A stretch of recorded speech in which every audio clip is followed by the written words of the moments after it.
Hi everybody, welcome back to our YouTube channel. My name is Dr. Mike Blaney, bariatric surgeon in Augusta, Georgia. Today we're going to talk about tips on avoiding weight gain after weight loss surgery.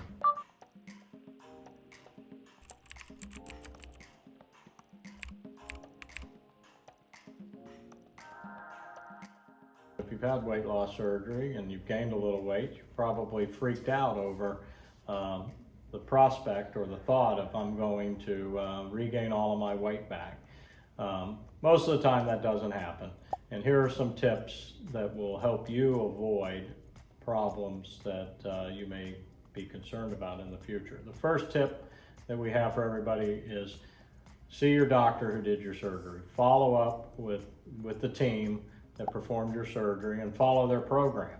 What your surgeon and your dietitian have learned is over many years of experience seeing thousands of patients, and they know what's best for you. And the follow-up is really a critical key component, because what I found in my own personal practice, individuals that gain a little weight, they tend to feel ashamed and embarrassed and avoid coming back in.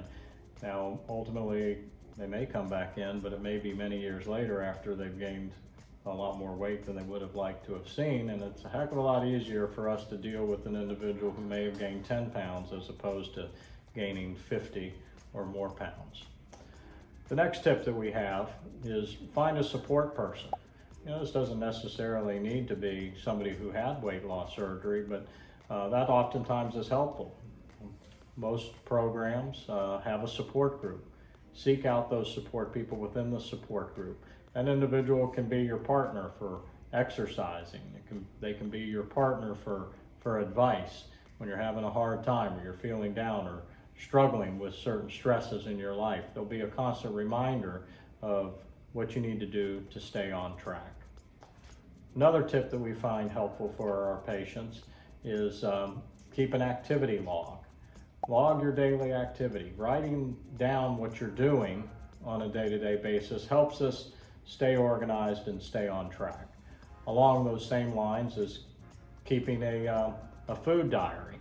And there's a whole lot of different phone applications out there now that you can download that will help you track your food and track your activity. Getting these wearable devices that you can wear that will track how many steps you're taking is oftentimes very helpful to keep you motivated and keep you on track. And also when you go back into the office to see your weight loss surgery team, having this data on hand is very helpful for them to help give you counseling and guidance about what you may or may not be eating. I can't tell you the number of times patients think they're eating the right foods to have a low calorie, low carbohydrate, high protein diet, but in fact they're oftentimes eating foods that are contradictory to maintaining their weight loss. Another tip that we tell our patients is drink plenty of water. We'd rather have you drinking water throughout the day than snacking, because this will tend to, at least to some degree, give you some degree of fullness and hopefully avoid the desire to snack. Lastly, what I tell patients in order to summarize what we just talked about is what I personally call the 3 F's: food, fitness, and follow-up. Those are the 3 key behavioral components that you will need to engage in order to maintain your weight loss long term. Food is eating right. I think we all tend to have a general idea of what we think that means, but to me it means focusing on a high protein, low carbohydrate diet, and the only way I can explain this to individuals is follow what I personally call the food test rule. Did it walk, swim, fly, or come from an animal? If it did, it's protein. Everything else is carbohydrates except for green vegetables. So try to avoid a lot of those foods that contain mostly carbohydrates. The second F, fitness, self-explanatory. Be active, be engaged in a daily activity routine. It can be as simple as walking around your block. You don't need to go to the gym for 6 hours and kill yourself, but do something on a regular basis that is going to tend to be a little more physically stressful than just walking around your house. And the third F is follow-up, critical. I can't stress the importance of seeing your bariatric team on a regular basis.